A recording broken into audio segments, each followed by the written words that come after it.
So in this example, suppose that I am providing you with sample mean, the sample standard deviation, and the sample size.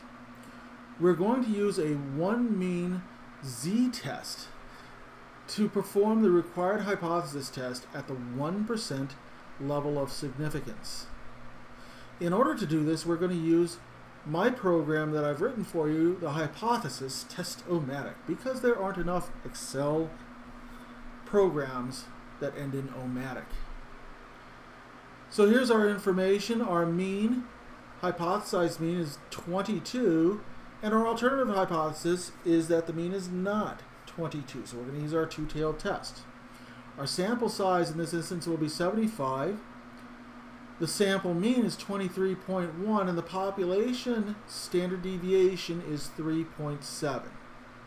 Well, let's see how this works out by using our Hypothesis Test-o-Matic, which is in the classroom for you to obtain. We're going to say that, oops, let's get rid of this. We're going to say that we want to enter our hypothesized mean. So that's what we enter on top row. Our alternative hypothesis is either that the mean is less than the hypothesized mean, the mean is greater than the hypothesized mean, or the mean is just not equal to the hypothesized mean. And we're only going to enter A, B, or C in this slot. Don't enter in any numbers, don't enter in any other text. We just simply enter in A, B, or C, and our choice in this case is C. We're given a sample size of 75, X bar of 23.1, and a sigma, that is our population standard deviation of 3.7. And we want to use our 0.01 standard level. All right. So what could we say about this? Well, let's look at our result. We see that our p-value is 0.01003.